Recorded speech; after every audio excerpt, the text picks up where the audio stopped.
Hey everyone, welcome to Watch the Stories. Here we bring you the most emotional, dramatic, and unforgettable tales from every corner of life. So sit back, relax, and get ready to feel every emotion. Because this is where stories come alive. I still remember the exact moment my daughter pretended I didn't exist. It wasn't the first time, but it was certainly the most painful. My name is Margaret Chen, and for 28 years I thought I knew what it meant to be a mother. I thought unconditional love meant sacrifice, support, and silent endurance. I was wrong. Sometimes love requires boundaries, but I'm getting ahead of myself. It all started 6 months before the wedding, though the seeds were planted long before that. My daughter, Victoria, she insisted everyone call her Tori now, had always been ambitious. Even as a little girl, she'd line up her dolls and pretend to give orders like a CEO. I found it adorable then. I encouraged her dreams. Worked double shifts at the hospital as a nurse to send her to the best schools. Sold my mother's jewelry to pay for her MBA at Columbia. Her father, my ex-husband Richard, left when she was 5. He remarried a wealthy socialite within a year and started a new family. Victoria saw him maybe twice a year, always at expensive restaurants where he'd arrive late and leave early. But she idolized him. She idolized everything about his world. The money, the status, the country club life I could never provide. I didn't mind. I loved her enough for both parents. I attended every school play, every graduation, every achievement. When she landed a job at a prestigious marketing firm in Manhattan, I cried tears of joy. When she met Brandon Whitmore III at a charity gala, I was happy she'd found someone who made her smile. I should have seen the signs earlier. The way she'd tense when I'd call her by childhood nicknames in front of her new friends. How she'd suggest we meet for lunch in quiet, tucked-away restaurants instead of the trendy spots she frequented. The time she introduced me to Brandon's parents as Margaret, without the word mother attached, letting them assume I was perhaps a family friend or distant aunt. But mothers see what they want to see. We make excuses. We convince ourselves it's just a phase, just stress, just the natural evolution of a child becoming independent. The engagement announcement came via text message. Not a phone call, not an in-person visit, a text, with a photo of her hand displaying a diamond so large it could have paid off my mortgage. He proposed. We're getting married next spring at the Whitmore estate.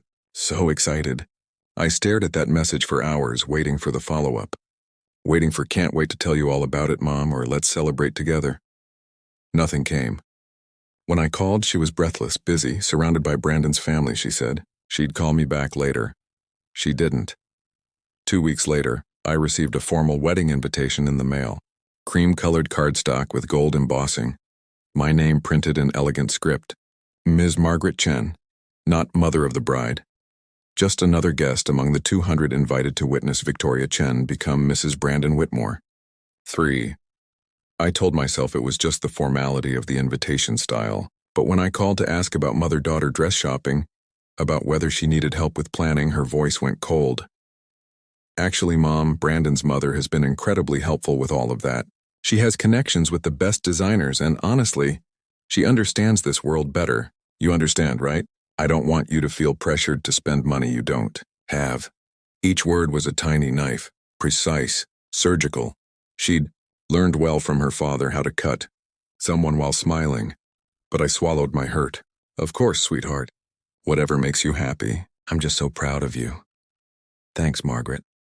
She'd started calling me by my first name 6 months earlier. I have to run. We'll catch up soon. We didn't catch up soon or at all. The months leading to the wedding were a blur of silence punctuated by brief, impersonal text messages. I learned about the venue, the flowers, the cake, the honeymoon plans through her social media posts, photos where she and Brandon's mother posed together, cheek to cheek, looking every bit like mother and daughter. I told myself I was being paranoid, sensitive, jealous even, until the day I received the real blow. 3 months before the wedding, a thick envelope arrived via courier. Inside was a letter from Victoria's wedding planner, and a document that made my blood run cold. It was an itemized list of wedding expenses totaling just over $500,000. The note was brief. Dear Ms. Chen, as per traditional wedding etiquette, we understand the mother of the bride typically covers certain expenses. Please find attached the invoice for the ceremony venue, floral arrangements, photography, videography, and catering services. Payment is expected 60 days prior to the ceremony. We accept wire transfers or certified checks. Best regards, Silverton Events. My hands shook as I read it again and again. $500,000. More than I'd earned in the last 10 years combined. More than my house was worth. More than I could ever imagine having. I called Victoria immediately. It went to voicemail. I called again and again. Finally, she texted, "In a meeting." "What's up?" "I received an invoice from your wedding planner for $500,000. There must be some mistake." 3 dots appeared and disappeared for what felt like an eternity. "Then we can discuss this later." Not a good time. That night she finally called. Her voice was annoyed, impatient. "Mom, it's traditional for the bride's family to pay for the wedding. Brandon's family is covering the rehearsal dinner and honeymoon. I thought you'd want to do this for me. Don't you want me to be happy?" I couldn't sleep that entire night after Victoria's phone call. I sat at my kitchen table, staring at that invoice until the numbers blurred together. $500,000. The figure mocked me, bold and unforgiving on the crisp white paper.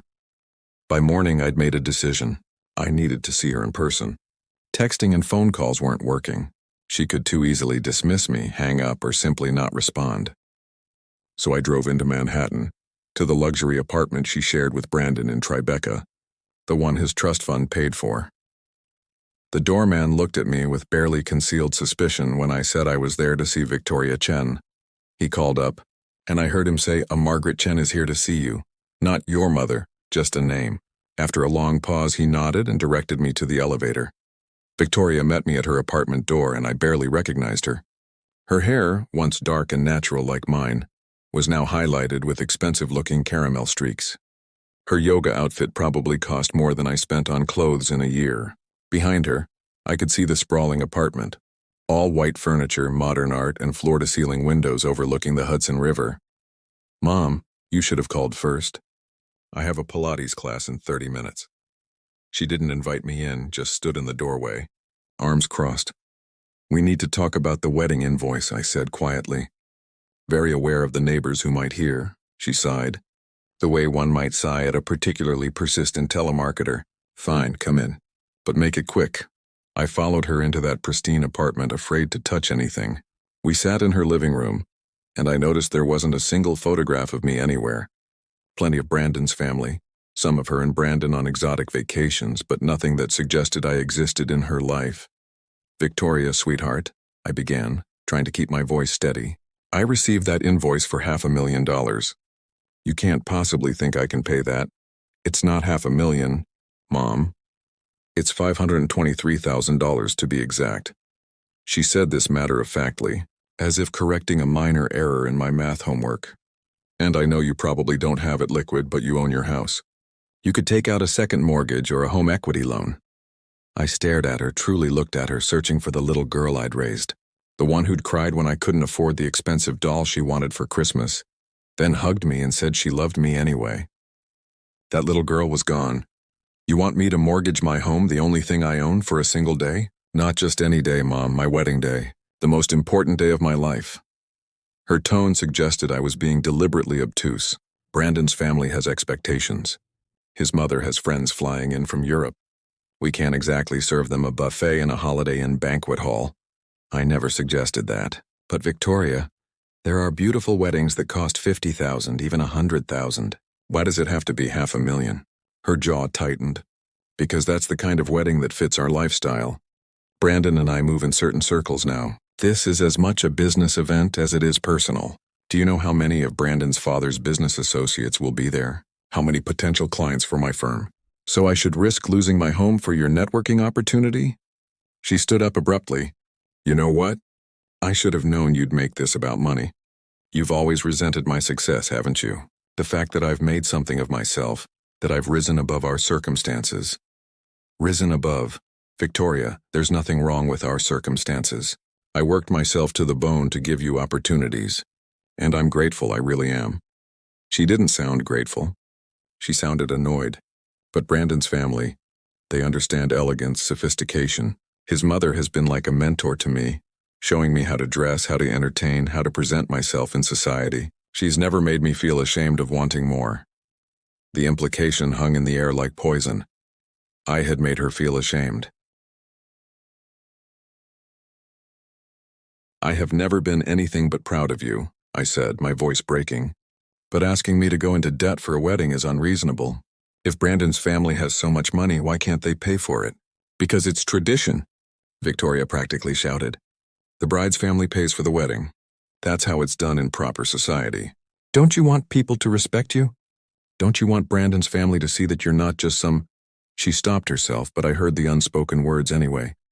Some poor nurse, some nobody, some embarrassment.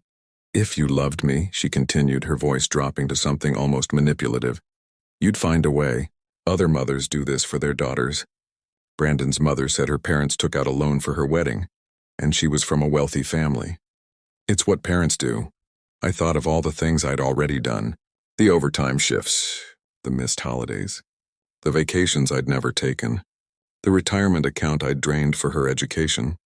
All of it freely given out of love, but this was different. I can contribute something, I said carefully. I have about $15,000 in savings. It's not much, but $15,000? She laughed, actually laughed. Mom, the flowers alone cost $30,000. $15,000 doesn't even cover the bride's dress. I felt something crack inside me then. Not break, not yet, but crack. A hairline fracture in the foundation of our relationship. Then I guess Brandon's family will have to help more, I said quietly. Her expression turned cold. You're being selfish. You're prioritizing money over my happiness. I'm prioritizing my survival over one extravagant party. It's not a party, it's my wedding. She was on her feet now, pacing. Do you know how humiliating this is?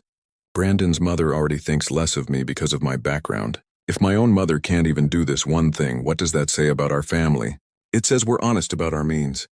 It says we don't value appearances over reality.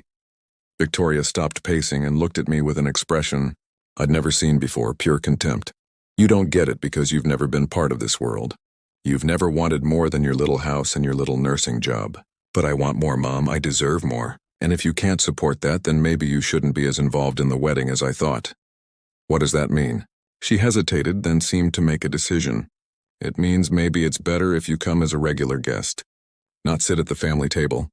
Not be introduced as the mother of the bride. Just blend in. That way there's no expectation for you to pay. And you won't be embarrassed by questions about your contribution.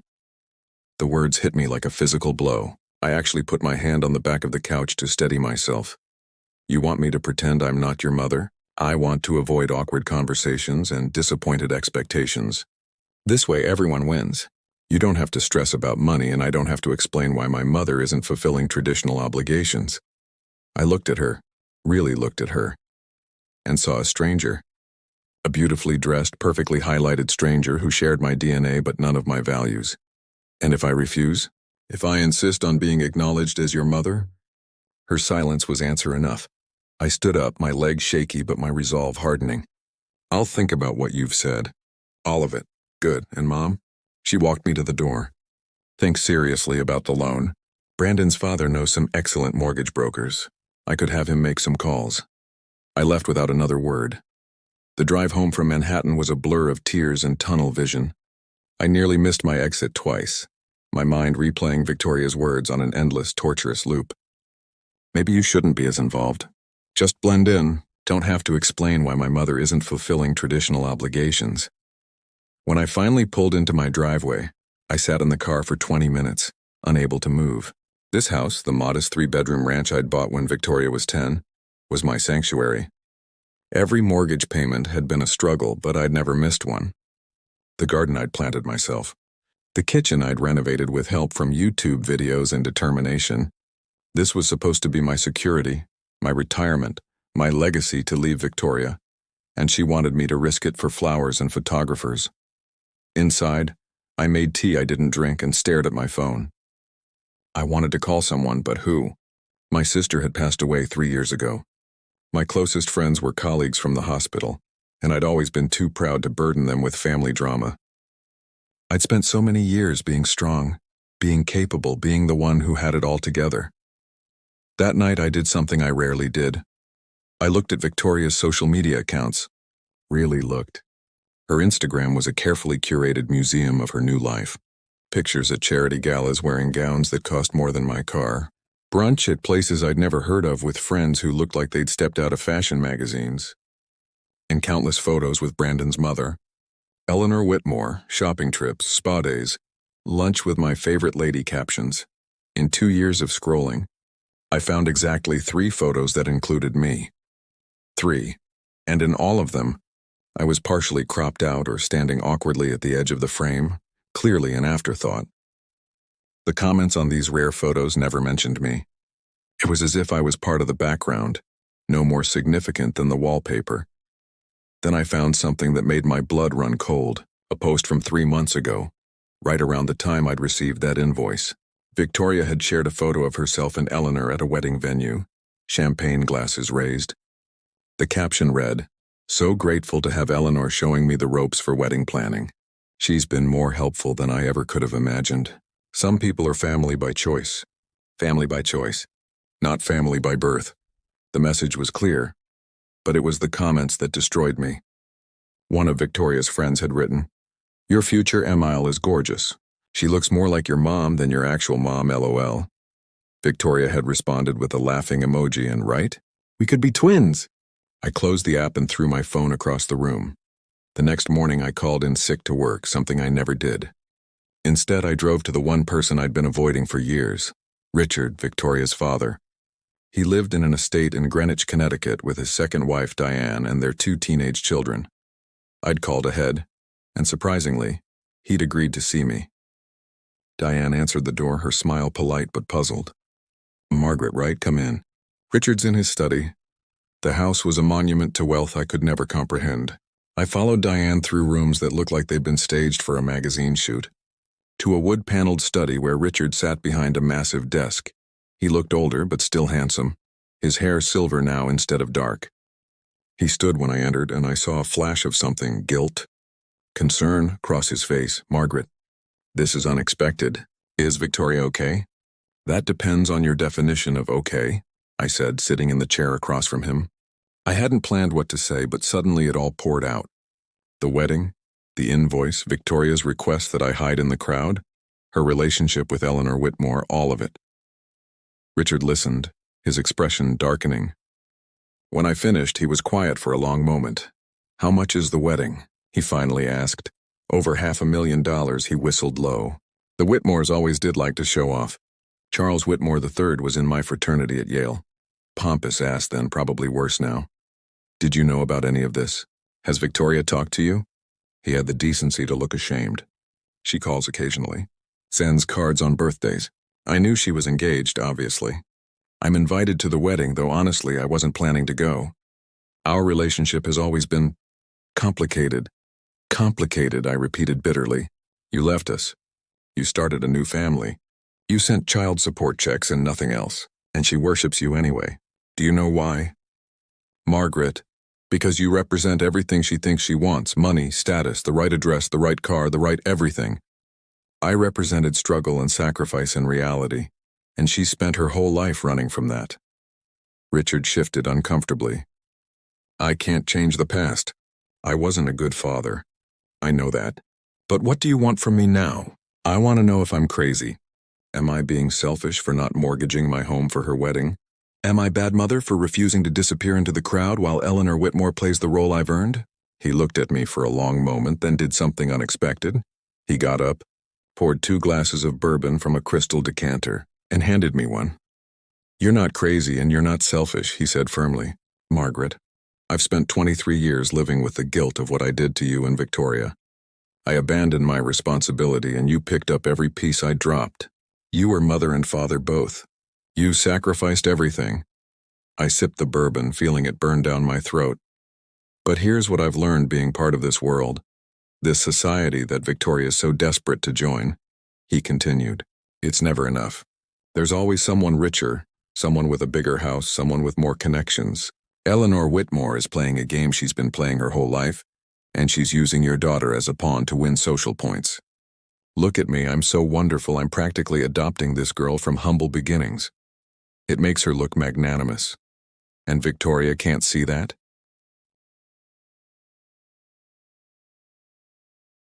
"Victoria sees what she wants to see. She sees the jewelry and the invitations and the Instagram likes. She doesn't see the price tag." He paused. "When Diane and I got married, her parents paid for a modest wedding. We had 75 guests, a nice dinner, a DJ. It was lovely. No one's marriage succeeds or fails based on how much was spent on the wedding. But Victoria's not marrying for love, Margaret. She's marrying for entry. That's not fair. She loves Brandon. Maybe. Or maybe she loves what Brandon represents. Does she ever talk about him as a person? His quirks, his dreams, his flaws? Or does she talk about the Whitmore name? The connections, the lifestyle? I thought back through our recent conversations, the few we'd had. Richard was right. Victoria never mentioned Brandon except in context of his family, his position, their future together in society. So what do? I asked, feeling defeated. Richard finished his bourbon. You set a boundary.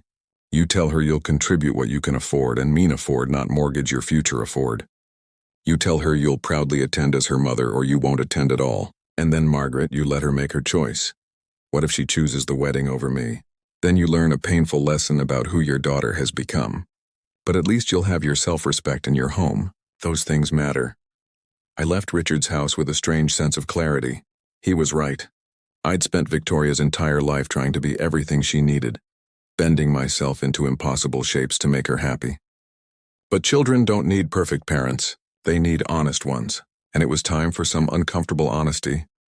That evening I sat down and wrote an email. Not a text, not a phone call, an email that could be read and reread, that couldn't be interrupted or dismissed. Dear Victoria, I've thought carefully about our conversation and the wedding expenses. I will contribute $15,000 toward your wedding. This is what I can afford without risking my financial security. I will also be attending your wedding as your mother, sitting with family and being introduced as such. These are my terms offered with love but also with respect for myself. If these conditions are unacceptable to you, then I will not attend at all. But I will always be your mother and will always love you. The choice is yours, Mom. I hit send before I could second-guess myself. She responded within an hour. We need to talk. I'm coming over tomorrow. Victoria arrived at my house at precisely 10 a.m. the next morning, and I could tell from the click of her heels on my front walk that she was angry.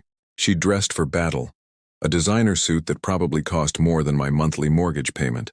Her hair pulled back severely, makeup immaculate. She looked like she was heading to a boardroom negotiation, not visiting her mother. I'd prepared for this. I'd rehearsed what I would say, how I would stay calm, how I wouldn't let her manipulate me into guilt or submission. But when she walked through my door and I saw the cold fury in her eyes, my rehearsed words scattered like leaves. We need to talk about your email, she said, not bothering with hello. She didn't sit down, just stood in my living room like she was contaminated by being here. You've put me in an impossible position. I've put you in an impossible position? I gestured to the couch. Sit down, Victoria, please. I don't have time to sit. I have a dress fitting in an hour. But she sat anyway, perched on the edge of my worn couch like she might catch poverty from the upholstery. Do you have any idea what you're doing to me? I showed your email to Eleanor and she was horrified. You showed Eleanor my private email to you? That stung more than I expected. She's been helping me with everything, Mom. She's basically the wedding planner at this point. And she said that your demands are completely unreasonable and frankly embarrassing. Embarrassing, I repeated. It's embarrassing that I want to be acknowledged as your mother at your wedding? It's embarrassing that you're making this about you. This is my day, my wedding, my moment. But as usual, you're centering yourself and your feelings. She crossed her arms, and I saw so much of her father in that gesture, the defensive posture of someone who knows they're wrong but refuses to admit it. I took a deep breath. Victoria, do you remember when you were 7 and you wanted to take ballet lessons? All your friends at school were taking them and you begged me for weeks. What does that have to do with anything? Just listen. You begged me and I wanted so badly to give you that. But lessons were expensive and we just had to replace the furnace. I sat you down and I explained that we couldn't afford it right then, but maybe next year. Do you remember what you said? She looked away, jaw tight. No. You said, that's okay, Mommy, we can dance in the living room for free. And we did. Every Saturday morning we'd put on music and dance. You made up your own routines. You were happy. You were content with what we had because we had each other. I was a child. I didn't know any better. No, you were grateful. You understood that love wasn't measured in dollar signs. When did that change, Victoria? When did I stop being enough? Her expression flickered. For just a moment I saw something vulnerable beneath the armor. Then it was gone. You want me to apologize for wanting more? For working hard to create a better life? I want you to recognize that more isn't always better. And I want you to see that you're not creating a life, you're performing one for an audience that doesn't actually care about you. Oh, here we go. The Eleanor and the Whitmores don't really care about you speech. You're just jealous because Eleanor can give me things you never could. Like what? I challenged. What has Eleanor given you that's more valuable than the 28 years I've devoted to raising you? She stood up, pacing now, her heels leaving small indentations in my carpet. She's given me confidence. She's taught me how to dress, how to present myself, how to network in high society. She's introduced me to people who've advanced my career. She's made me feel like I belong in Brandon's world instead of feeling like an imposter. And what did I give you? You gave me, she gestured vaguely, basic necessities, a roof over my head, food, clothes from Target instead of Saks. You did your duty as a parent, congratulations. The words were meant to hurt, and they did, but I also heard the pain beneath them, the pain of a daughter who'd convinced herself that material success was the only success that mattered. I gave you everything I had, I said quietly. Every extra shift I worked, every vacation I didn't take, every dream I deferred, all of it went to you. I gave you my whole heart, Victoria, and now you want me to give you my house, my security, my future. Where does it end? It ends when you stop being so stubborn and do what normal mothers do. Do you know what Eleanor said when I told her about this? Victoria's voice rose. She said that when Brandon's sister got married, Eleanor took out a personal loan to cover expenses because she wanted everything perfect. She said that's what mothers do when they love their daughters. And did Eleanor's mother before her take out a loan? And her mother before that? Or is Eleanor trying to outdo her own mother's wedding? Playing out some competition that has nothing to do with actual love? You're twisting everything. Victoria's hands were shaking now. This isn't about competition. This is about you finally stepping up and being the mother I needed. Not the mother I got stuck with, but the mother I deserved. The silence that followed was deafening. We stared at each other across my small living room, and I saw the moment she realized what she'd said. Her face paled slightly, but she didn't take it back. The mother you got stuck with, I repeated. Is that really how you see it?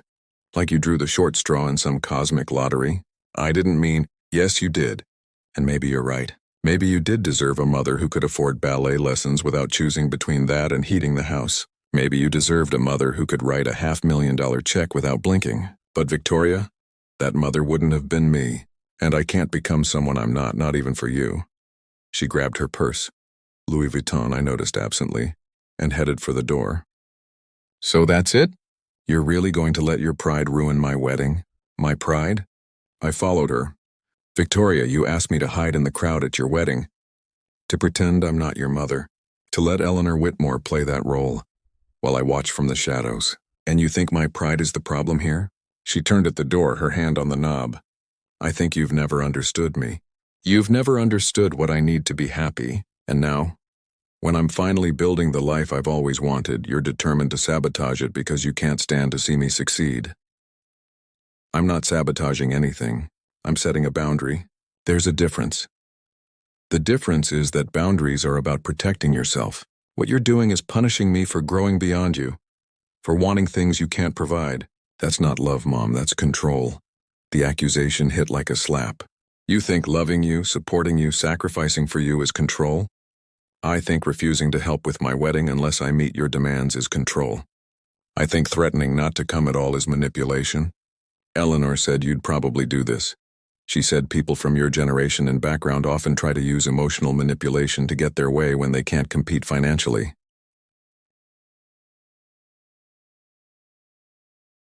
Eleanor said that about me? The betrayal cut deep. A woman who'd never met me, who knew nothing about my life or my struggles, had analyzed and dismissed me in a conversation with my own daughter. She's just trying to help me see clearly. She said I need to protect my mental health and not let toxic relationships drag me down, even if they're familial. Toxic relationships. I felt something inside me break completely, not with anger but with grief. Is that what we have, Victoria? Is that what I am to you? For a moment, just a brief, flickering moment, I saw tears well up in her eyes, but she blinked them away, her jaw set with determination. I think, she said carefully, that you need to decide if you love me enough to support my happiness.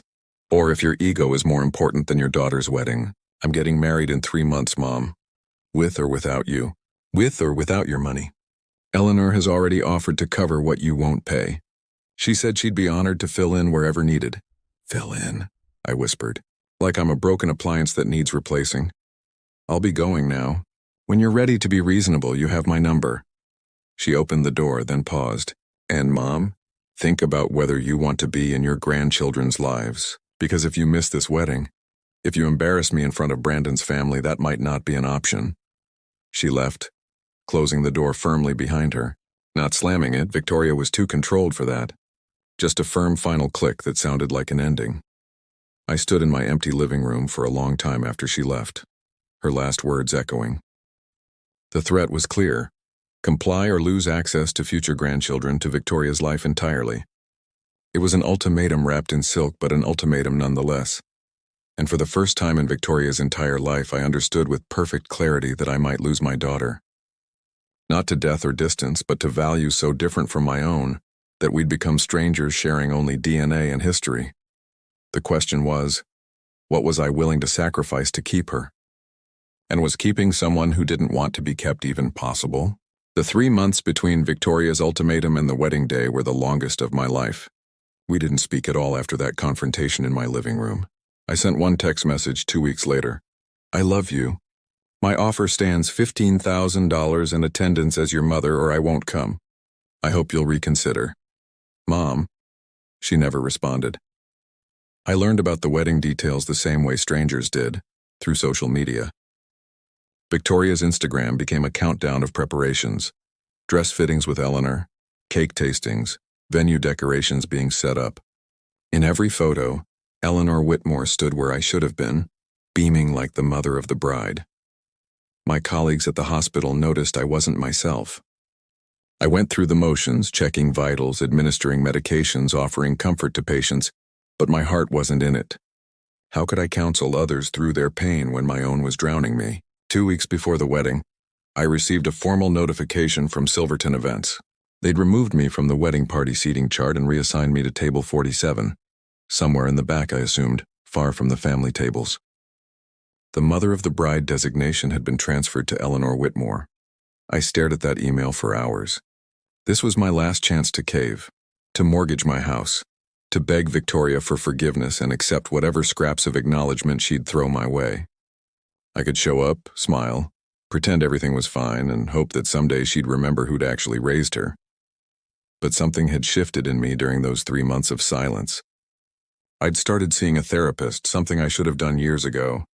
Dr. Patricia Chen, no relation, though we joked about it, helped me understand something crucial. I'd spent Victoria's entire life confusing unconditional love with unconditional tolerance. You can love someone completely and still require them to treat you with respect, Dr. Chen told me. Boundaries aren't barriers to love. They're the framework that makes healthy love possible. The day before the wedding, I did something I'd been avoiding. I looked through old photo albums. Victoria as a baby, her tiny hand wrapped around my finger. Victoria at her first day of school, nervous and excited. Victoria graduating high school, then college, me beaming proudly in both pictures. Victoria and me on a rare vacation to the beach, both sunburned and laughing, building sandcastles because we couldn't afford the fancy resort activities. In every photo, we looked happy. We looked like enough. When had we stopped being enough? That evening, my phone rang. Unknown number. I almost didn't answer, but something made me pick up. Margaret Chen, a woman's voice, cultured and smooth, yes? This is Eleanor Whitmore. I hope I'm not calling at a bad time. My hand tightened around the phone. That depends on why you're calling. Direct, I appreciate that. She sounded amused. I'm calling because Victoria is miserable and it's affecting the wedding preparations. She won't admit it, but she wants you there tomorrow. As her mother, I sat down heavily. Then why are you listed as the mother of the bride on the seating chart? Because Victoria is stubborn and proud, traits I suspect she inherited from you. Eleanor paused. I'm going to be honest, Margaret. When Victoria first told me about you, about her upbringing, I saw an opportunity. My own relationship with my daughter is strained. She lives in California and barely speaks to me. When Victoria came along, so eager for guidance, for approval, I saw a chance to be the mother I'd failed to be to my own daughter. I encouraged the distance between you two. I'm not proud of that, I couldn't speak. The admission was so unexpected, so raw, that I didn't know how to respond. But here's what I've learned these past few months. Eleanor continued. Victoria talks about you constantly. My mom would have loved this restaurant. My mom used to make the best chocolate chip cookies. My mom taught me that trick. You're everywhere in her life. Margaret, even when she's trying to pretend you're not. And tomorrow, at the most important moment of her life, she's going to look for you. The question is, will you be there? She threatened to keep my grandchildren from me if I didn't comply with her demands, I said quietly. She asked me to mortgage my house. She wanted me to hide in the crowd so I wouldn't embarrass her.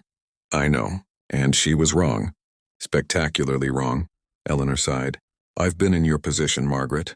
My daughter cut me off for 3 years because I couldn't stop criticizing her choices. 3 years of missed birthdays, holidays, everyday moments. I got those years back eventually, but they're gone forever. Don't let pride, yours or Victoria's, create that kind of wound. This isn't about pride, I said, but my voice lacked conviction. Isn't it? Even a little? Look, I'm not saying you should have mortgaged your house. That was absurd, and I told Victoria as much. After I'd already offered to cover the costs, I'll admit. But maybe there's a middle ground between total capitulation and total absence. After we hung up, I sat in the dark for a long time. Eleanor's words had shaken something loose in me. Was I being stubborn? Was I making this about winning rather than about love? I called Dr. Chen even though it was late. She answered on the third ring. Margaret, what's wrong? I don't know if I should go to the wedding tomorrow. We talked for an hour. She didn't tell me what to do, therapists rarely do. But she asked questions that forced me to examine my motives. Are you staying away to punish Victoria or to protect yourself? Are you willing to risk losing your daughter to prove a point? What would you tell your daughter if you only had one more chance to speak to her? By the time I hung up, I'd made my decision. Not the decision Victoria wanted, and not the decision I'd planned, but the only decision I could live with. The next morning, I put on the dress I'd bought months ago, simple, elegant, appropriate for a mother of the bride. I did my makeup carefully, my hands steadier than they'd been in weeks. And I drove to the Whitmore estate. The venue was breathtaking. Massive white tents billowed on the mansion's lawn, thousands of flowers creating an enchanted garden atmosphere. A string quartet played softly. Guests in designer clothes milled about with champagne. Everything was perfect, exactly as Victoria had dreamed. I found her in the bridal suite, surrounded by bridesmaids and stylists. She was in her wedding dress, a stunning creation of lace and silk that probably cost more than my car, and she looked absolutely beautiful. When I walked in, everyone stopped talking. Victoria turned, and I saw her face cycle through emotions: shock, hope, anger, fear, and finally, something that looked like relief. Mom, she whispered, you came. I came, I confirmed. Not because I agreed to your terms. Not because I mortgaged my house or agreed to hide in the crowd. I came because you're my daughter and I love you. And I will always love you even when you hurt me. Even when you make choices I don't understand. Even when you push me away. Tears started streaming down her face, ruining her makeup. Her makeup artist made a distressed sound. But I crossed the room and took my daughter's hands. I came because 30 years from now, when you look back at your wedding photos, I want you to see me there. I want you to know that I showed up not with $500,000, but with the only thing I've ever really had to give you. My love. I'm sorry, she sobbed. Mom, I'm so sorry. I've been awful. I've been the worst daughter in the world. Not the worst, I said, pulling her into a hug despite the expensive dress. Just lost, but it's okay to be lost sometimes. We all are. The makeup artist started frantically trying to fix the damage we were doing to Victoria's face, but neither of us moved. Eleanor told me what she said to you, Victoria said, about how she encouraged me to pull away from you. I was so angry at her. I've been so confused about everything. I know, sweetheart, but that's over now. We'll figure it out one day at a time. I don't deserve you. That's the thing about mothers, baby. You don't have to deserve us. We're just here. There was a knock at the door. Eleanor Whitmore appeared, elegant in her mother-of-the-groom attire. She looked at us, at me holding Victoria, and something in her expression softened. The ceremony starts in 20 minutes, she said. Victoria, you're going to need more makeup. Margaret, you should take your seat. I started to head toward the back where table 47 was likely located, but Eleanor stopped me. Your seat is at table 1, the family table, where it should have been all along. She turned to Victoria. If that's all right with the bride? Victoria nodded through her tears. More than all right. The ceremony was beautiful. I sat at the family table between Richard, who'd shown up after all, and one of Brandon's aunts. When the officiant said, "Who gives this woman to be married?" Richard and I stood together and I said clearly, "Her father and I do." Victoria looked at me from the altar, and she smiled, really smiled for the first time in months. The reception was a blur of champagne and dancing and conversations with people whose names I immediately forgot. But the important part came during the mother-daughter dance. Victoria walked past Eleanor and extended her hand to me. "May I have this dance, Mom?" We danced to "Isn't She Lovely?" and Victoria cried again, and so did I. "I have something to tell you," she said as we swayed. Brandon and I talked. We're paying for the wedding ourselves. Well, his trust fund is. We sent back Eleanor's check, and we're setting up a college fund for our future kids. We want you to be as involved as you want to be. No conditions. What changed? I grew up, finally. It only took almost losing you to figure out what actually matters. Later, as the party wound down, Eleanor found me at the dessert table. "She's lucky to have you," Eleanor said. I meant what I said on the phone. I saw in Victoria what I wish I'd seen in my own daughter, and I nearly ruined it for her the same way I ruined things with mine. "It's not too late with your daughter," I told her. "It's never too late to try," she smiled sadly. "Maybe you're right. Maybe I should take my own advice about showing up." As I drove home that night, my phone buzzed with a text from Victoria. "Thank you for coming, Mom. Thank you for not giving up on me.